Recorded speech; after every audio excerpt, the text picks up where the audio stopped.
নমস্কার, সকলকে স্বাগত জানাই আমার চ্যানেলে। উফ, যা গরম পড়েছে না, এই অতি গরমে মুখে না আছে রুচি, না আছে কোনো স্বাদ।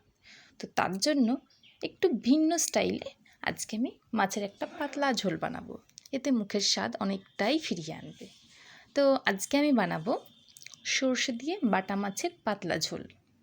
তো তার জন্য এখানে আমি 4টে মতো বাটা মাছ নিয়েছি, সেগুলো ভালো মতো পরিষ্কার করে ধুয়ে নিয়েছি এবং এখানে নুন হলুদ মাখিয়ে মাছগুলোর গায়ে হলুদ করে দিয়েছি। তো মাছগুলোকে ভাজার জন্য আমি কড়াইতে প্রথমেই 2 টেবিল স্পুন মতো সর্ষে তেল দিয়েছি, তারপরে মাছগুলোকে এদিক ওদিক উল্টে পাল্টে ভালো মতো ভেজে নিয়েছি।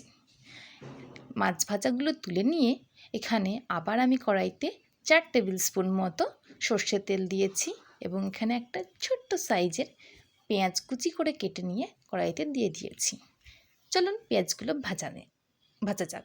পেঁয়াজগুলো ভালো মতো ভাজা হয়ে গেলে এখানে 1 টেবিল স্পুন মতো কাঁচা লঙ্কা বাটা দিয়ে দিয়েছি এবং এখানে হাফ টেবিল স্পুন মতো লবণ, হাফ টেবিল স্পুন মতো হলুদ দিয়ে আমি ভালো মতো কষিয়ে নিয়েছি। ততক্ষণ কষাতে থাকবো যতক্ষণ না মশলার কাঁচা গন্ধটা যায় এবং যতক্ষণ না মশলা থেকে তেল ছাড়ছে। তো এই পর্যায়ে এসে আমি এখানে বাটিতে বেটে রাখা সর্ষে অ্যাড করছি।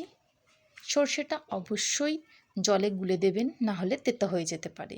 এখানে শেষে আমি একটু জিরে গুঁড়ো অ্যাড করেছি।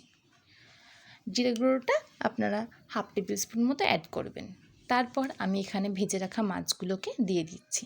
ভেজে রাখা মাছগুলো দিয়ে ভালো মতো নাড়িয়ে চাড়িয়ে এই 2 কাপ মতো জল দিয়ে দেবেন। তারপরে এটাকে ফুটতে দেবেন।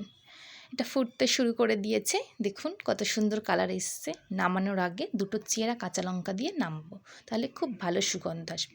দেখুন বন্ধুরা কত সুন্দর কালার এসছে।